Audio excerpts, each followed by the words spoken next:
As a seller, what are the pros and cons of having inspections done prior to putting your home on the market? In our area, it is customary for the buyer to pay for home inspections, with the exception of inspections on septic systems that are requiring a use permit. This is usually found in rural areas. However, in some cases, a seller may want to consider having some of these inspections done ahead of time. It will cost you some money up front, but it can also end up saving you time and money in the long run. Hi, I'm Marni Kelce with Colorado Home Realty. As a seller, you want to be aware of the condition of your property and don't want any unexpected costs to come up that you weren't aware of. Things that can cause the buyer to walk away, oftentimes because of a bad inspector who misevaluated the property. In the state of Colorado, inspectors are not licensed, and believe me, we can see a lot of yahoos and inexperienced inspectors who are actually the cause of deals falling apart. Let's say you found out that the home you're selling needed a new roof or a new HVAC system or air conditioning unit. Armed with this information, you could do a few things. One, you could sell the home as is and disclose the issues.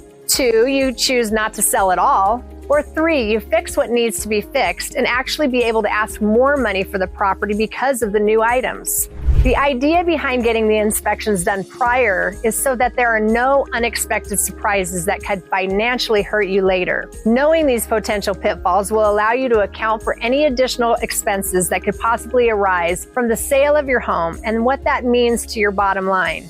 It will also help ensure a smoother transaction and inspection objection process, which here in Colorado is an out for a buyer without ramifications or loss of earnest money. When dealing with potential inspection items, a buyer should be advised by their buyer's agent not to be looking at cosmetic issues, but rather those of health, like radon or carbon monoxide, safety issues like loose railings or lack of railings, maybe tripping hazards, and lastly, major systems of the home, like the HVAC systems or the roof. However, on the flip side, remember that as a seller, you must disclose any and all adverse material defects actually known by the seller. So having these inspections could bring to your attention items that you never knew existed, yet now you do. So you must disclose them. So if you do the inspections, be prepared with your course of action. The buyer or buyer's inspector may never even know or have uncovered some of these issues, yet at the same time, a buyer could think that you covered it up or failed to disclose and could bring legal suit upon you up to 7 years after closing. Not something anyone wants to deal with. Whether you prove victorious or not,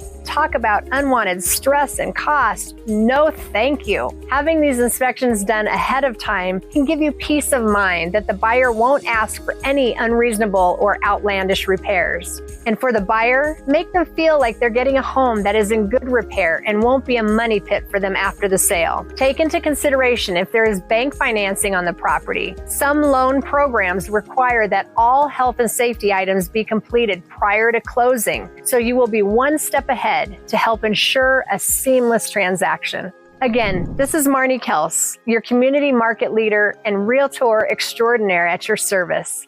Thanks for watching.